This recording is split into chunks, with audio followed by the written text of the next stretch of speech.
नमस्कार छात्रों, saint Norbert higher secondary school Damoh से मैं हिंदी शिक्षिका आप सभी का स्वागत करती हूँ।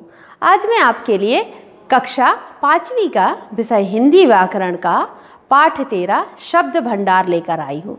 शब्द भंडार जो बहुत सारे शब्दों का भंडार होता है, जिन शब्दों का अर्थ जानना हमें बहुत आवश्यक होता है। तो शब्द भंडार के रूप में मैंने यहाँ कुछ शब्द लिए हुए हैं जिनका आज मैं आपको परिभाषा के माध्यम से अर्थ समझाने जा रही हूँ।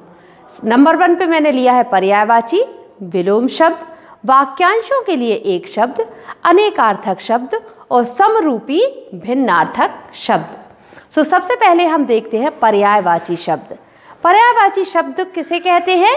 लगभग समान अर्थ रखने वाले शब्द पर्यायवाची शब्द कहलाते हैं, जिनका अर्थ समान हो, जैसे अतिथि, मेहमान, पाहुना, आगंतुक और अभ्यागत। इन सभी का अर्थ क्या होता है? मेहमान, अतिथि मतलब गेस्ट, इन सभी का अर्थ क्या होता है? मेहमान होता है। चाहे हम अतिथि बोले, मेहमान बोले, पाहुना बोले, आगंतुक बोले या अभ्यागत बोले, सभी का अर्थ एक ही निकलता है। इसके बाद आता है विलोम शब्द।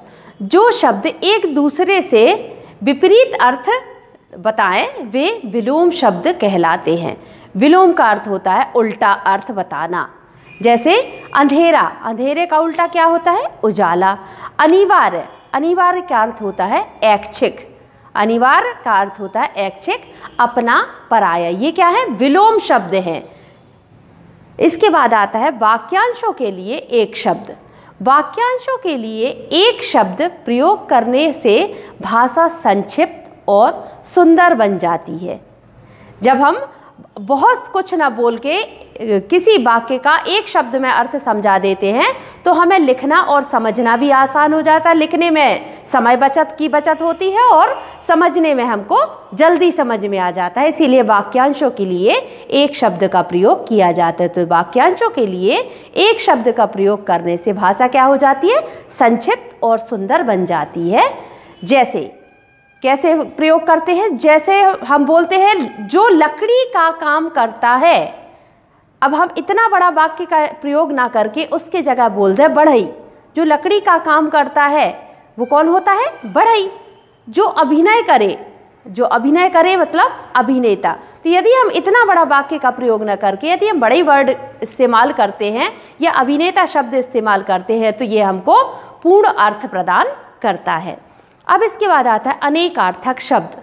जो शब्द एक दूसरे से अधिक अर्थ देते हों, जो शब्द एक से अधिक अर्थ देते हैं उन्हें अनेकार्थक शब्द कहते हैं। एक शब्द के अनेक अर्थ प्रकट करने वाले शब्दों को अनेकार्थक शब्द कहा जाता है। जैसे अंक, अंक का अर्थ होता है गोद और अंक का अर्थ होता है संख्या के अंक, या नाटक का अंक, नाटक का अंक, संख्या का अंक या गोद। इसी तरह सेकंड उदाहरण है अरुण। अरुण का अर्थ होता है लाल और अरुण का ही अर्थ होता है सूर्य।